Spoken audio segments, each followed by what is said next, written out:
Salut, c'est Timothée, bienvenue sur ma chaîne. Ici, on lit des livres en entier, de A à Z, sur plusieurs épisodes. Épisode 2 de la lecture de Lettres à un jeune poète de Rainer Maria Rilke. Un livre qui est super important, notamment pour celles et ceux qui réfléchissent à devenir artistes. Alors avant de reprendre la lecture là où on l'a laissé, je voudrais juste relire un passage de la première lettre, qui est à mon sens ultra important. Aussi, cher monsieur, ou chère madame, si vous êtes une dame, n'ai-je pu vous donner d'autres conseils que celui-ci? Entrez en vous-même, sondez les profondeurs où votre vie prend sa source. C'est là que vous trouverez la réponse à la question: devez-vous créer? De cette réponse, recueillez le son sans en forcer le sens. Il en sortira peut-être que l'art vous appelle. Alors prenez ce destin, portez-le, avec son poids et sa grandeur, sans jamais exiger une récompense qui pourrait venir du dehors. À méditer. Très très très très beau passage. Allez, on reprend la lecture là où on l'a laissé. Je rappelle qu'on lit Lettre à un jeune poète de Rainer Maria Rilke, un livre absolument magnifique. Et je suis heureux de le partager avec vous. Lettre 4. J'ai quitté Paris il y a une dizaine de jours, souffrant hélas. Je suis venu dans cette grande plaine du Nord dont l'étendue, le calme et le ciel devraient me guérir. Mais je suis entré dans une longue pluie qui laisse enfin aujourd'hui percer une éclaircie sur le pays balayé d'inquiétude. Je profite de cette éclaircie pour venir vous saluer. Très cher monsieur Capu, j'ai laissé longtemps ce réponse une lettre de vous. Non certes que je l'eusse oubliée. Elle est de celles qu'on relit toujours quand on les retrouve. Je vous y ai vu de tout près. Je parle de votre lettre du 2 mai. Vous vous en souvenez. La relisant aujourd'hui dans le calme de ces lointains, votre beau souci de la vie m'émeut encore plus qu'à Paris, où tout résonne autrement et se perd dans le bruit assourdissant qui fait vibrer toute chose. Ici, où un pays puissant m'entoure, sur lequel traînent les vents des mers, je sens que ces questions et ces sentiments qui ont dans leur tréfonds une vie propre, nul homme ne saurait vous répondre. Les meilleurs se trompent d'ailleurs dans leurs mots quand ils demandent d'exprimer le subtil, parfois l'inexprimable.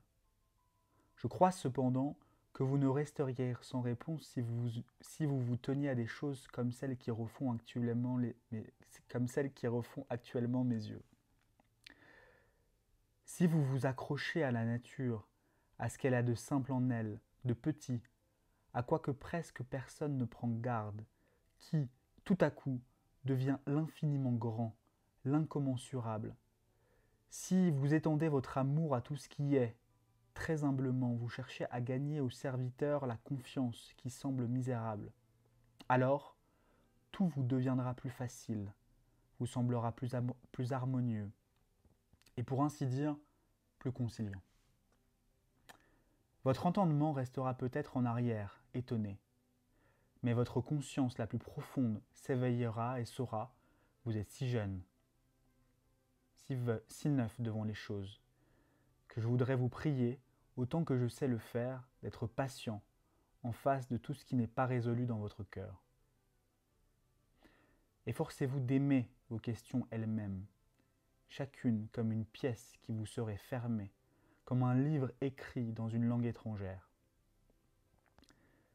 Ne cherchez pas pour le moment des réponses qui ne peuvent vous être apportées, parce que vous ne sauriez les mettre en pratique, les vivre. Il s'agit précisément de tout vivre. Ne vivez pour l'instant que vos questions. Peut-être, simplement en les vivant, finirez-vous par entrer insensiblement un jour dans les réponses. Il se peut que vous portiez en vous le don de former, le don de créer, mode de vie particulièrement heureux et pur. Poursuivez en ce sens. Mais, surtout, confiez-vous à ce qui vient. Quand ce qui vient sort d'un appel de votre être, d'une indigence quelconque, prenez-le à votre compte, ne le haïssez pas. Les voies de la chair sont difficiles, certes, mais c'est du difficile que nous vous devons porter. presque tout ce qui est grave et difficile, et tout est grave. Si seulement vous parvenez à le reconnaître, et si vous arrivez par vous-même, par vos dons, à vous, par votre nature, par votre expérience, à vous depuis votre enfance, par votre puissance propre, à créer un rapport entre vous et la chair qui soit bien à vous et dégagé de toute convention, de tout mode, alors vous devez plus craindre de vous perdre et d'être indigne de votre bien le plus précieux. La volupté de la chair est une chose de la vie, des sens au même titre que le regard pur, que la pure saveur d'un beau fruit sur votre langue. Elle est une expérience sans limite, qui nous est donnée, une connaissance de tout l'univers, la connaissance même dans sa plénitude et sa splendeur. Le mal n'est pas dans cette expérience, mais en ceci que le plus grand nombre en mesure proprement la galvaude. Elle n'est pour eux qu'un excitant, une distraction dans les moments fatigués de leur vie, et non une concentration de leur être vers les sommets. Les hommes ont dû manger aussi.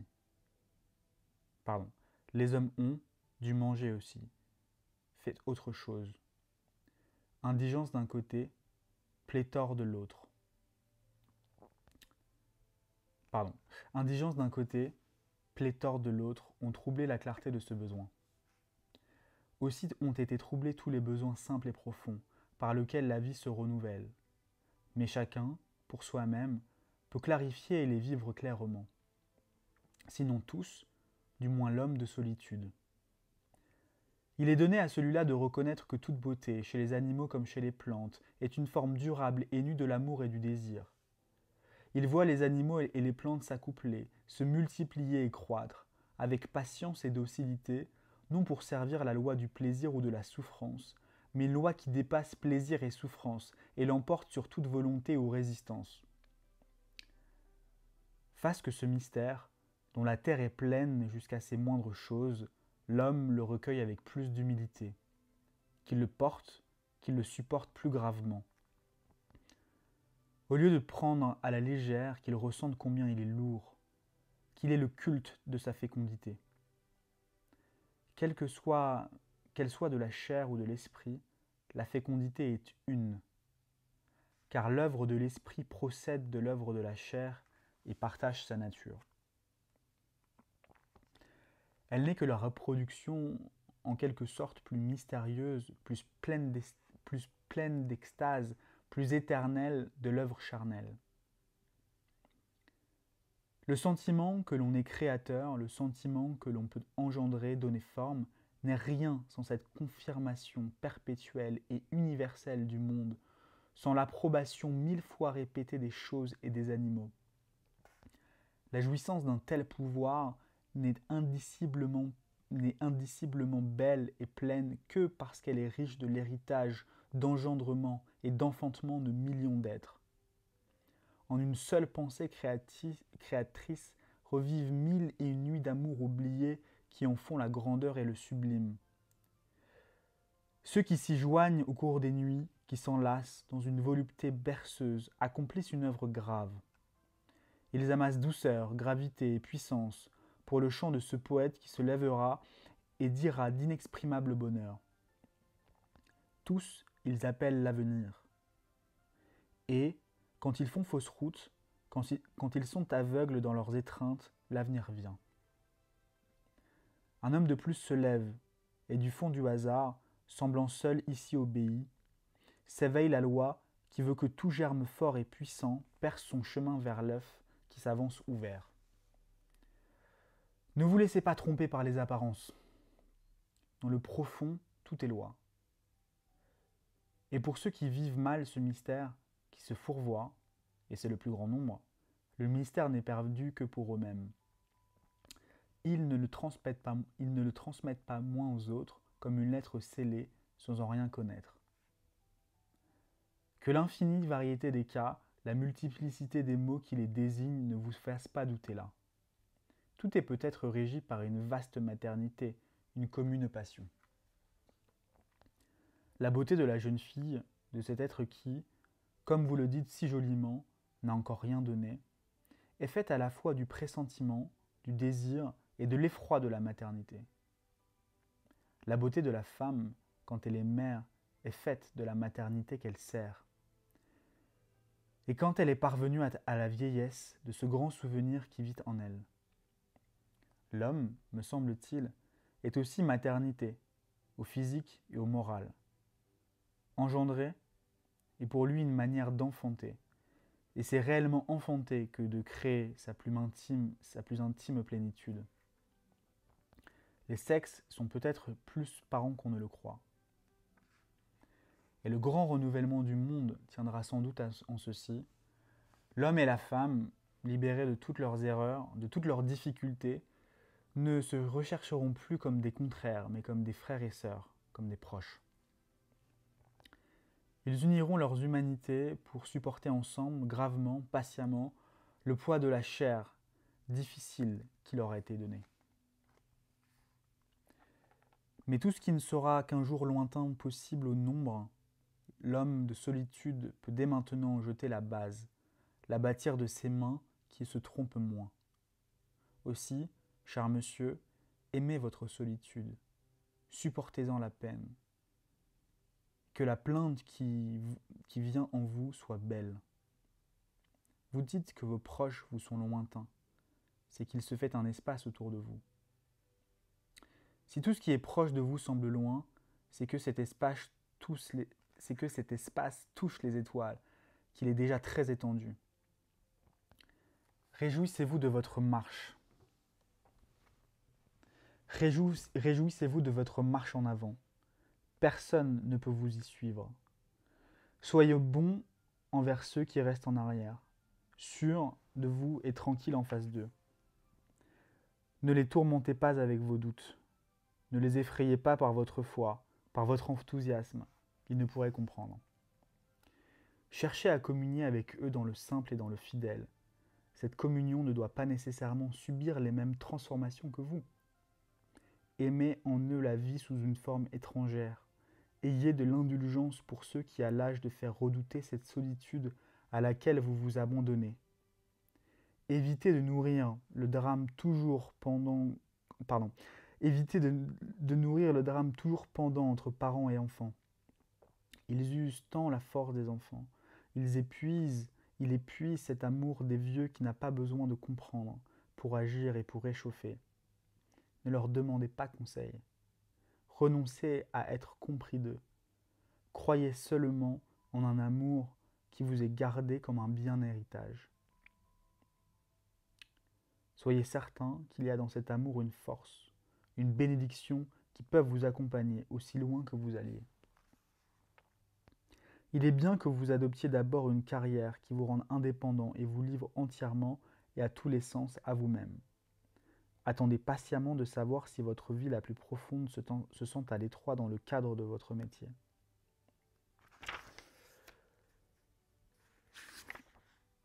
Je tiens ce métier pour difficile et plein d'exigences, alourdi qu'il est par le conventionnel, ne laissant aucune place à la personnalité.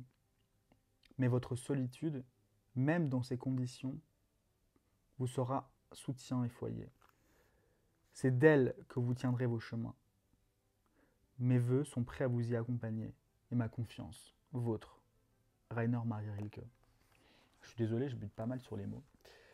Mais c'est pas grave, on continue. Lettre 5. Rome, le 29 octobre 1903. Cher monsieur, votre lettre du 29 août m'a joint à Florence, et c'est 2 mois après que je vous en parle. Excusez ce retard, mais je n'aime pas écrire en cours de route. Il me faut pour écrire plus que le matériel indispensable. Il me faut un peu de silence et de retranchement, et une heure pas trop contraire. Nous sommes arrivés à Rome il y a 6 semaines, à une saison où la ville est encore vide, brûlante et comme maudite à cause de la fièvre. Ces circonstances et les difficultés d'installation nous ont maintenus dans une inquiétude qui ne finissait pas. L'étranger pesait sur nous tout le poids du dépaysement. À cela, il faut ajouter que Rome, lorsqu'on ne la connaît pas encore, vous plonge les premiers jours dans une tristesse accablante qui vient du souffle de musée fade et sans vie qu'elle exhale. de la multitude de ces passés qu'on est allé déterrer et que l'on conserve avec peine, un présent médiocre s'en nourrit. De la surenchère exercée sur les choses défigurées et défaites par les philologues et les savants, et, à leur suite, par tous les visiteurs traditionnels de l'Italie. Toutes ces choses ne sont au fond que des vestiges qui sont là par hasard, qui appartiennent à un autre temps, à une vie qui n'en est pas la nôtre, et qui ne doit pas être la nôtre. Enfin, après des semaines d'une défensive quotidienne, on retrouve le chemin de soi-même, encore un peu ahuri. On se dit, non, il n'y a pas ici plus de beauté qu'ailleurs. Tous ces ouvrages qu'entourent de leur culte les générations successives, que des mains de manœuvre ont rajustés et restaurés, n'ont pas de signification, d'existence, de cœur, de valeur. Si beaucoup de beauté ici, c'est que partout, il y a beaucoup de beauté. Des eaux pleines de vie viennent de la ville par ses vieux aqueducs, dansent dans les vasques de pierre blanche sur les traces nombreuses, se répandent dans de vastes profonds bassins. Leur bruit du jour s'élève dans un chant durant la nuit, qui est ici majestueuse et étoilée, et douce sous la caresse des vents. Il y a ici des jardins, d'inoubliables allées, des escaliers conçus par Michel-Ange, à l'image des eaux qui tombent, amples dans leur chute. Chaque marche naissant d'une autre marche, comme un flot d'un autre flot. On doit à de telles émotions de se recueillir, de se reprendre soi-même à la multitude envahissante qui parle et bavarde, et comme elle est loquace. On apprend lentement à reconnaître les très rares choses où dure l'éternel, où nous pouvons aimer la solitude, où nous pouvons aimer la solitude à quoi nous pouvons prendre part dans le silence. J'habite encore en ville, sur le Capitole, non loin de la plus belle statue équestre que nous ait léguée l'art romain, celle de Marc Aurèle. Mais dans quelques semaines, je me transporterai dans une demeure simple et tranquille, vieille altana perdue au fond d'un grand parc, fermée au bruit et aux provocations de la ville. J'y passerai tout l'hiver et je jouirai de ce grand silence dont j'attends le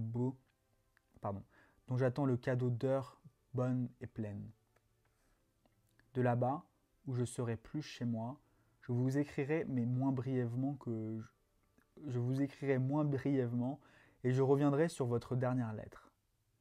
Aujourd'hui, je dois encore vous dire, j'aurais même dû le faire plus tôt, que l'ouvrage annoncé par votre lettre contenant certains de vos travaux ne m'est pas parvenu. Peut-être vous aura-t-il été réexpédié de Vorspwede parce qu'on ne peut pas faire suivre les paquets à l'étranger. Cette éventualité serait la meilleure. J'aimerais le savoir confirmé. J'espère que rien ne s'est égaré, ce qui malheureusement est toujours à redouter avec la poste italienne.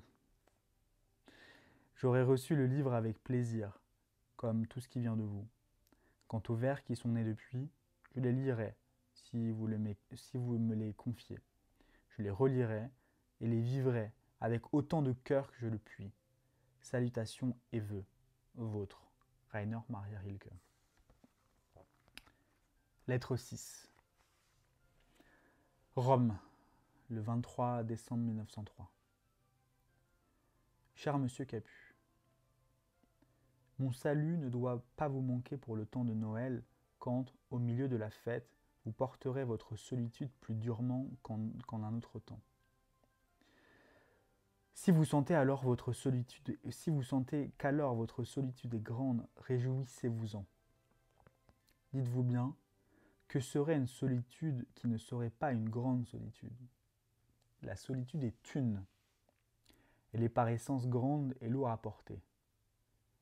Presque tous connaissent des heures qu'ils échangeraient volontiers contre un commerce quelconque, si banal et médiocre fût-il, contre l'apparence du moindre accord avec le premier venu, même le plus indigne. Mais peut-être ces heures sont-elles précisément celles où la solitude grandit et sa croissance est douloureuse comme la connaissance des enfants et triste comme l'avant-printemps. Ne soyez pas troublés. Une seule chose est nécessaire, la solitude. La grande solitude intérieure. aller en soi-même et ne rencontrer durant des heures personne. C'est à cela qu'il faut parvenir.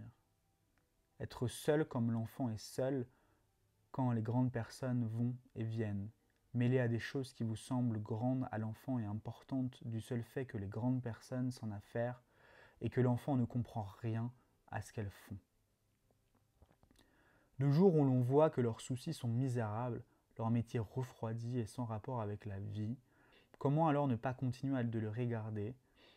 Comment alors ne pas continuer de les regarder, ainsi que fait l'enfant, comme chose étrangère, du fond de son propre monde, de sa grande solitude qui elle-même travaille, rang et métier. Pourquoi vouloir échanger le sage, ne pas comprendre de l'enfant, contre lutte et mépris, puisque ne pas comprendre, c'est accepter d'être seul, et que lutte et mépris, ce sont des façons de prendre part aux choses mêmes que l'on veut ignorer. Appliquez, cher monsieur, vos pensées au monde que vous apportez en vous-même. Appelez ces pensées comme vous voudrez. Mais qu'il s'agisse du souvenir de votre propre enfance ou du besoin passionné de votre accomplissement, concentrez-vous sur tout ce qui se lève en vous. Faites-le passer avant tout ce que vous observez au dehors. Vos événements intérieurs méritent tout votre amour. Vous devez pour ainsi dire y travailler, sans perdre trop de temps ni trop de force à éclaircir vos rapports avec les autres. Qui vous dit d'ailleurs ce qu'il en est pour vous? Je sais, votre métier est dur et vous heurte. J'avais prévu vos plaintes. Elles devaient venir. Maintenant qu'elles sont venues, je ne peux les calmer. Tout ce que je peux, c'est vous conseiller de vous demander à vous-même si tous les métiers ne sont pas ainsi. Pleins d'exigences, hostiles à la personne, comme imbibés de la haine de ceux qui se sont trouvés sans argument et maussade en face du devoir, tout nu. La condition dont vous devez actuellement vous accommoder, voilà, je reprends, la condition dont vous devez actuellement vous accommoder, la condition dont vous devez actuellement vous accommoder n'est pas plus lourdement chargée de conventions, de préjugés et d'erreurs que n'importe quelle autre condition. S'il en est qui donnent l'apparence de mieux sauvegarder la liberté, aucune n'a les dimensions qu'il faut aux grandes choses dont est faite la vie. Mais l'homme de solitude est lui-même une chose soumise aux lois profondes de la vie. Et quand l'un de ces hommes s'en va dans un jour qui se lève ou qu'il se dresse son regard à la nuit tombante, cette heure pleine d'accomplissement, s'il sent ce qui s'y accomplit, alors il dépouille toute condition comme un homme qui meurt, bien qu'il entre alors, lui, dans la vie véritable.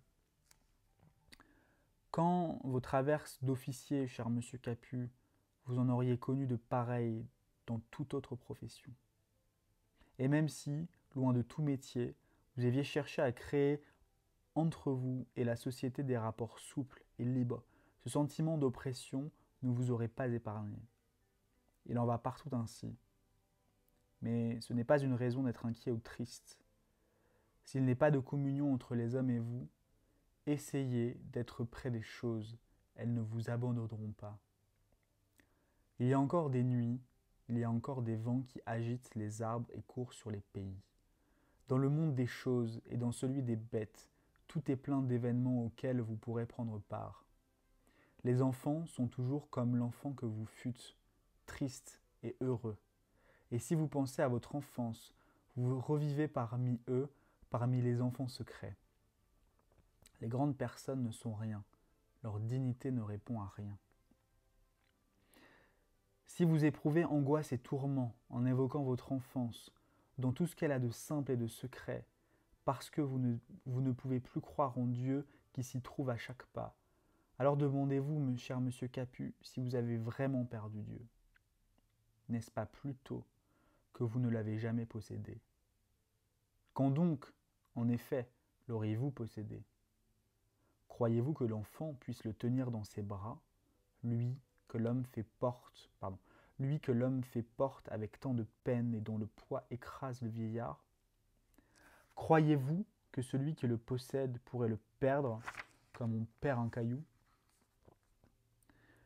Ne pensez-vous pas plutôt que celui qui possède Dieu ne risque d'être perdu par lui?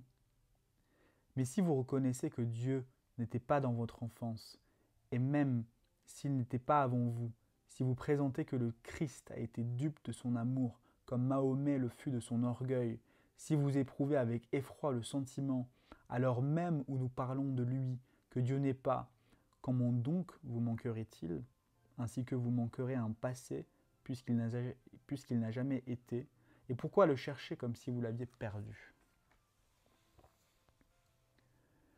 Pourquoi ne pas penser qu'il est celui qui viendra, qui de toute éternité doit venir, qu'il est le futur, le fruit accompli d'un arbre dont nous sommes les feuilles?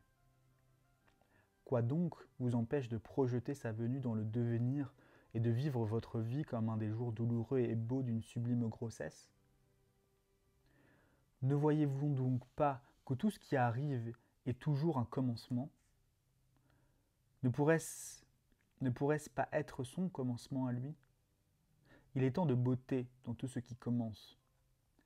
Étant lui-même le parfait, ne doit-il pas être précédé de moindres accomplissements afin qu'il puisse tirer de sa substance de la plénitude, afin qu'il puisse tirer sa substance de la plénitude et de l'abondance? Ne faut-il pas qu'il vienne après tout, pour tout contenir? Quel sens aurait notre poursuite si celui que nous cherchons appartenait déjà au passé? À la façon des abeilles, nous le construisons avec le plus doux de chaque chose. Le plus petit, le moins apparent, venant de l'amour, nous est matière pour l'ébaucher.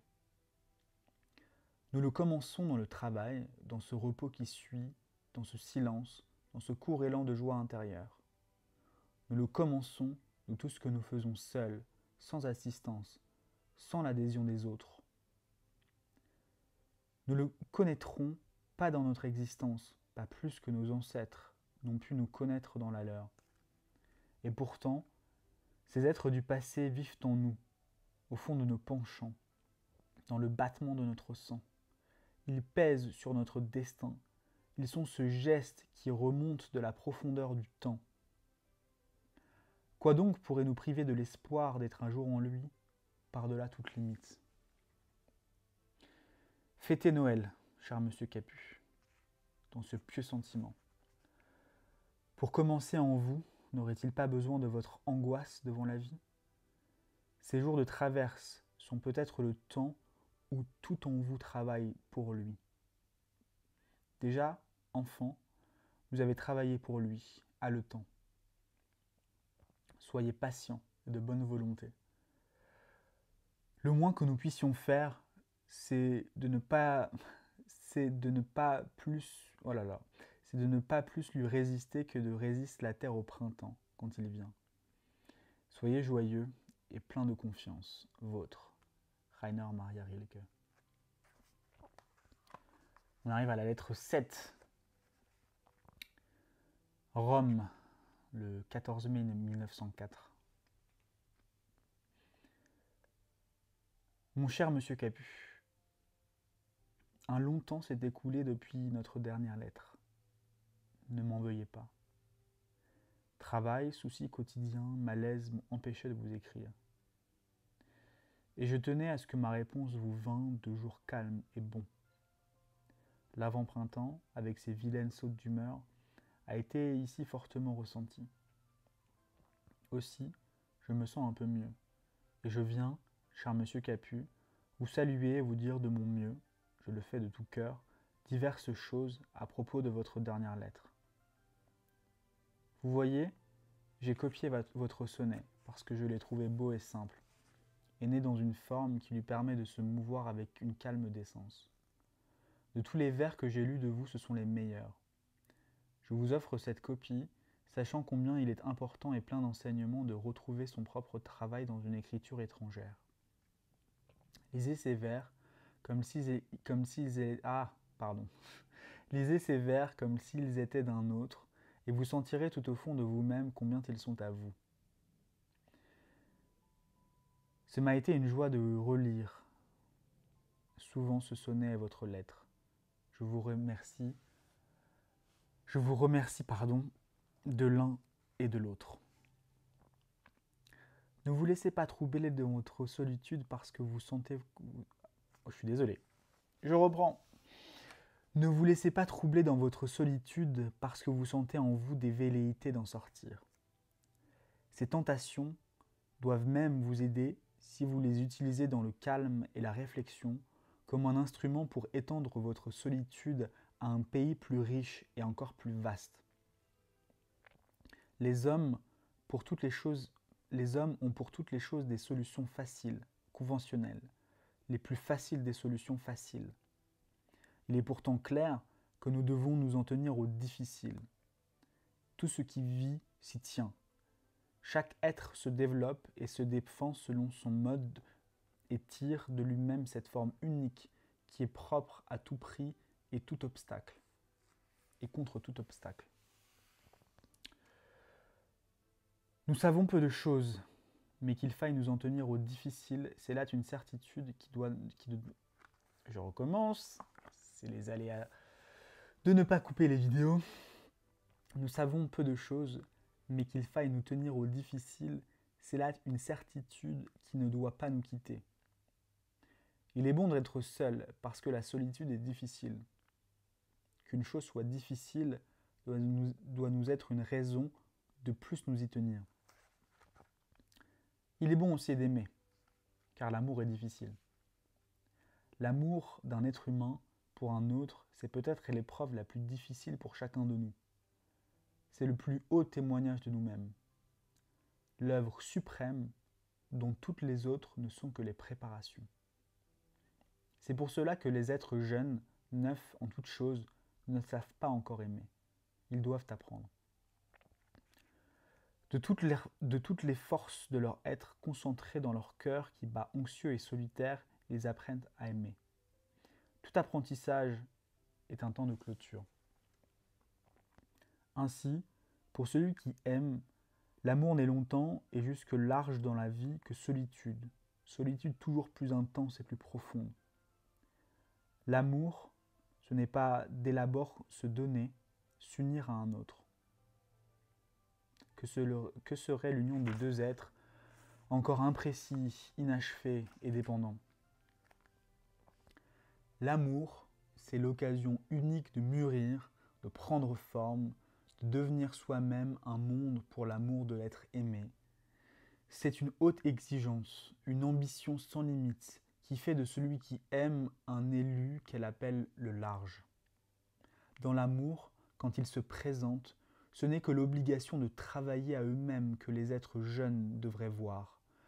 Se perdre dans un autre, se donner à un autre, toutes les façons de s'unir ne sont pas encore pour eux. Il leur faut d'abord thésauriser longtemps, accumuler beaucoup. Le don de soi-même est un achèvement. L'homme en est peut-être incapable. Là est l'erreur si fréquente et si grave des jeunes. Ils se précipitent l'un vers l'autre. Quand l'amour fond sur eux, il est dans leur nature de ne pas savoir attendre. Ils se déversent alors que leur âme n'est qu'ébauche, trouble et désordre. Mais quoi? Que peut faire la vie de cet enchevêtrement de matériaux gâchés qu'ils appellent leur union et qu'ils voudraient même appeler leur bonheur? Et quel lendemain? Chacun se perd lui-même pour l'amour de l'autre, et perd l'autre aussi, et tous ceux qui auraient pu venir encore. Chacun perd le sens du large et les moyens de le gagner. Chacun échange les vas-et-viens des choses du silence, plein de promesses contre un désarroi stérile, où de ne peuvent sortir que dégoût, pauvreté, désillusion. Il ne reste plus qu'à trouver un refuge dans une de ces multiples conventions qui s'élèvent partout comme des abris le long d'un chemin périlleux. Nulle religion humaine n'est aussi riche de conventions que celle-là. Canaux, bouées, ceintures de sauvetage, la société offre là tous les moyens d'échapper. Enclins à ne voir dans l'amour qu'un plaisir, les hommes l'ont rendu d'accès facile, bon marché, sans risque, comme un plaisir de foire. Combien d'êtres jeunes ne savent pas aimer? Combien se bornent à se livrer comme on le fait couramment? Bien sûr, la moyenne en restera toujours là. et qui ploient sous leur terreur. Ils cherchent par leurs propres moyens à rendre vivable et fécond l'état dans lequel ils sont tombés. Leur nature leur dit bien que les choses de l'amour, moins encore que les autres, moins encore que d'autres, importantes aussi, ne peuvent être résolues suivant tel ou tel principe, valant dans tous les cas. Ils sentent bien que c'est là une question qui se pose d'être à être et qu'il y faut, pour chaque pas, une réponse unique, étroitement personnelle. Mais comment, s'ils se sont déjà confondus dans la précipitation de leur étreinte, s'ils ont perdu leur propre, trouveraient-ils en eux-mêmes un chemin pour échapper à cet abîme ou à sombrer dans leur solitude? Ou à sombrer leur solitude, pardon. Ils agissent à l'aveugle l'un et l'autre.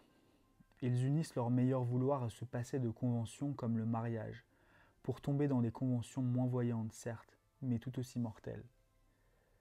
C'est qu'il n'est à leur portée que des conventions. Tout ce qui vient de ces unions troubles, qui doivent leur confusion à la hâte, ne peut être que convention. Les rapports qui naissent de telles erreurs portent un compromis en eux-mêmes, même s'il est en dehors des usages, en langage courant, immoral. La rupture même serait un geste conventionnel, impersonnel, fortuit, débile et inefficace. Pas plus que dans la mort qui est difficile, dans l'amour qui est aussi difficile, celui qui gravement n'aura l'aide d'aucune lumière, d'aucune réponse déjà faite, d'aucun chemin tracé d'avance. Pas plus l'un que pour l'autre de ces devoirs que nous portons, cachés en nous-mêmes, que nous transmettons à ceux qui nous suivent sans les avoir éclaircis, on ne peut donner de règle générale. Dans la mesure où nous sommes seuls, l'amour et la mort se rapprochent. Les exigences de cette redoutable entreprise qu'est l'amour traversent notre vie ne sont pas à la mesure de cette vie, et nous ne sommes pas de taille à y répondre dès nos premiers pas. Mais si, à force de constance, nous acceptons de subir l'amour comme un dur apprentissage, au lieu de nous perdre aux jeux faciles et frivoles qui permettent aux hommes de se dérober à la gravité de l'existence, alors peut-être un insensible au progrès, un certain allègement pourra venir à ceux qui nous suivront, et longtemps encore après nous. Mais ça serait beaucoup. À peine en arrivons-nous aujourd'hui à considérer sans préjugés les rapports d'un être avec un autre. Nos tentatives pour vivre de tels rapports manquent d'exemples qui les guideraient. Et pourtant, le passé enferme des ébauches de vie qui ne demandent qu'à aider nos pas hésitants. La jeune fille et la femme, dans leur développement propre, n'imiteront qu'un temps leurs manies et les modes masculines, n'exerceront qu'un temps les métiers d'hommes. Une fois finies ces périodes incertaines de transition, on verra que les femmes n'ont donné dans cette mascarade, souvent ridicule, que pour extirper de leur nature les influences déformantes de l'autre sexe. La femme, qui habite une vie plus spontanée, plus féconde, plus confiante, et sans doute plus mûre, plus près de l'humain que l'homme. Le mâle prétentieux et impatient, qui ignore la valeur de ce qu'il croit aimer, parce qu'il ne tient pas aux profondeurs de la vie, comme la femme, par le fruit de ses entrailles. Cette humanité qu'a mûri la femme dans la douleur et dans l'humiliation verra le jour quand la femme aura fait tomber les chaînes de sa condition sociale. Et les hommes qui ne sentent pas venir ce jour seront surpris et vaincus. Un jour, des signes certains l'attestent déjà dans les pays nordiques, la jeune fille sera, la femme sera. Et ces mots jeune fille, femme, ne signifient plus seulement le contraire du mal, mais quelque chose de propre, valant en soi-même. Non point un simple complément, mais une forme complète de la vie. La femme dans sa véritable humanité. Un tel progrès transformera la vie amoureuse si pleine d'erreurs, et cela malgré l'homme, qui d'abord sera devancé. L'amour ne sera plus le commerce d'un homme et d'une femme, mais celui d'une humanité avec une autre.